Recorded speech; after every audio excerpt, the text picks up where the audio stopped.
আসসালামু আলাইকুম। রব্বি আউযু বিকা মিন হামাযাতিশ শায়াতিন ওয়া আউযু বিকা রব্বি আইয়াহদুরুন। রব্বিশ রাহ লি সাদরি ওয়াইয়াসসির লি আমরি আহলুল উকদাতাম মিন লিসানি ইয়াফকাহু কাওলি। সালামুন আলাল মুরসালিন আলহামদুলিল্লাহি রাব্বিল আলামিন। সম্মানিত দর্শক শ্রোতা ভাই বোন বন্ধুরা, আমি খন্দকার মোস্তাক আমার অষ্টম ভিডিওতে সকলকে স্বাগত জানাচ্ছি। আশা করি সবাই ভালো আছেন। আজকের আলোচনার বিষয়, মানুষ পৃথিবীতে আল্লাহর খলিফা কেন সৃষ্টি করা হলো বা প্রেরণ করা হলো। সম্মানিত শ্রোতাবৃন্দ, মানুষ সৃষ্টির ইচ্ছা প্রকাশকালে আল্লাহ রাব্বুল আলামিন ফেরেশতাদের সামনে খলিফা শব্দ ব্যবহার করেছেন। আরবি এ শব্দটির বাংলা অর্থ প্রতিনিধি, উত্তরাধিকারী, স্থলাভিষিক্ত। খলিফা শব্দ থেকেই খলিফা শব্দ এসেছে। খলিফা কোনো স্বাধীন ইচ্ছা শক্তি বিশিষ্ট সত্তা নয়। খলিফা ঊর্ধ্বতন কোনো শক্তির প্রতিনিধি মাত্র, এবং খলিফা সেই ঊর্ধ্বতন শক্তির আদেশ নির্দেশ, আইন কানুন, বিধিবিধান বাস্তবায়ন করে মাত্র। খলিফা নিজ থেকে কোনো আইন কানুন বিধিবিধান রচনা বা জারি করতে পারে না। খলিফা যদি নিজে মালিক হবার দাবি করে, মালিক প্রদত্ত ক্ষমতাসমূহ নিজের ইচ্ছায় খামখেয়ালিভাবে ব্যবহার করে এবং প্রকৃত মালিককে বাদ দিয়ে অন্য কাউকে মালিক মনে করে, অন্য কারো নীতি ও আদর্শ অনুসরণ করে, তাহলে তাকে শিরককারী, অবাধ্য, বিদ্রোহী ও বিশ্বাসঘাতক বলা হবে।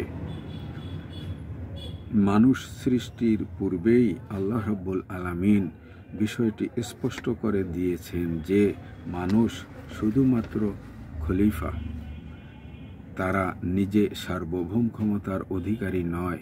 মহান আল্লাহর সার্বভৌমত্বের অধীনে থাকার জন্যই মানুষের সৃষ্টি।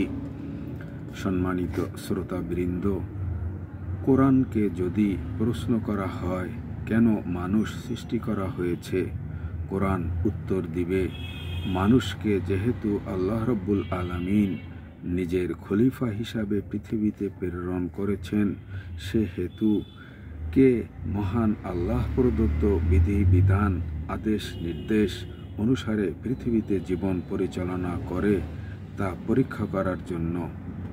সম্মানিত শ্রোতাবৃন্দ, আসুন কোরআনের কিছু আয়াত থেকে জেনে নেই কেন পৃথিবীতে মানুষ বা খলিফা প্রেরণ করা হলো বা সৃষ্টি করা হলো। সূরা জারিয়াত আয়াত 56। আমি মানুষ ও জিন জাতিকে সৃষ্টি করেছি শুধুমাত্র আমার দেয়া বিধিবিধান, আদেশ নির্দেশ পালন করার জন্য। সূরা বাকারা আয়াত 21। হে মানুষ, তোমরা তোমাদের সেই প্রতিপালকের বিধিবিধান ও আদেশ নির্দেশ পালন করো, যিনি তোমাদের ও তোমাদের পূর্বপুরুষগণের সৃষ্টিকর্তা, যাতে তোমরা মুত্তাকি হতে পারো। সূরা মুমিনুন আয়াত 115। তোমরা কি মনে করেছিলে যে আমি তোমাদেরকে অনর্থক সৃষ্টি করেছি এবং তোমরা কি আমার নিকট ফিরে আসবে না? সূরা আনকাবুত আয়াত 2। মানুষ কি মনে করে যে আমরা ঈমান এনেছি এ কথা বললেই তাদের ছেড়ে দেয়া হবে আর তাদের পরীক্ষা করা হবে না? সূরা বাকারা আয়াত 155। অবশ্যই আমি মানুষকে পরীক্ষা করব ভয় ও ক্ষুধা দিয়ে, জান ও মালের ক্ষতি দিয়ে এবং ফল ও ফসলের বিনষ্টের মাধ্যমে। ধৈর্যশীলরা হবে সফল কাম। সূরা নাহাল আয়াত 71। জীবিকার দিক থেকে আল্লাহ তোমাদের কাউকে কারো উপর শ্রেষ্ঠত্ব দিয়েছেন পরীক্ষা করার জন্য। যাদের শ্রেষ্ঠত্ব দেয়া হয়েছে তারা যেন তাদের অধীনস্থদের সাথে অন্যায় না করে। আল্লাহর নিয়ামত অস্বীকার করো না। সূরা আনআম আয়াত 165। তিনি সেই সত্তা যিনি তোমাদেরকে জমিনের খলিফা বানিয়েছেন এবং তোমাদের কতকের উপর মর্যাদা দিয়েছেন এবং কাউকে ধনী বানিয়েছেন, কাউকে গরিব বানিয়েছেন, কাউকে বেশি জ্ঞান দিয়েছেন, কাউকে কম জ্ঞান দিয়েছেন, কাউকে সুস্থতা দিয়েছেন, কাউকে অসুস্থতা দিয়েছেন পরীক্ষা করার জন্য। সূরা আল ফাতির আয়াত ৩৯। তিনি তোমাদেরকে পৃথিবীর খলিফা বা প্রতিনিধি করেছেন পরীক্ষা করার জন্য। সুতরাং কেহ কুফরি করলে, অবিশ্বাস করলে, অবাধ্য হলে তার জন্য সে নিজেই দায়ী হবে। সূরা কাহফ আয়াত ৭। পৃথিবীর উপর যা কিছু আছে আমি সেগুলিকে তার শোভা করেছি মানুষকে এই পরীক্ষা করার জন্য যে তাদের মধ্যে কর্মে কে শ্রেষ্ঠ। সূরা ইনসান আয়াত ২-৫। আমি তো মানুষকে সৃষ্টি করেছি পরীক্ষা করার জন্য। এই কারণে আমি তাদেরকে করেছি শ্রবণ ও দৃষ্টিশক্তি সম্পন্ন। আমি তাদেরকে কিতাব দিয়েছি, সঠিক পথের নির্দেশনা দিয়েছি। আমি তাদেরকে কিতাব দিয়ে সঠিক পথের নির্দেশনা দিয়েছি, হয় সে মানবে, না হয় মানবে না। আমি অমান্যকারীদের জন্য প্রস্তুত রেখেছি লেলিহান অগ্নি, আর সৎ কর্মশীলেরা পান করবে বিশেষ পানীয় যা মস্তিষ্ককে রাখবে সতেজ। সূরা মুলক আয়াত ২।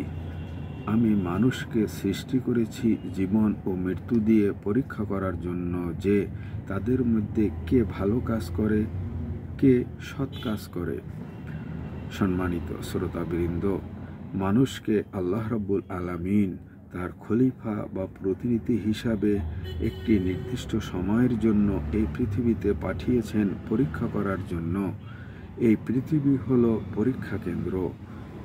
তাই মহান সৃষ্টিকর্তা ও পালনকর্তা কর্তৃক প্রদত্ত ওহীর জ্ঞান কোরআনের আলোকে আমরা যদি আমাদের জীবন পরিচালনা করি এবং দায়িত্ব কর্তব্য সঠিকভাবে পালন করি, তবেই মানুষ সৃষ্টির উদ্দেশ্য ও লক্ষ্য সাফল্যমণ্ডিত হবে, নতুবা আমাদের ধ্বংস অনিবার্য।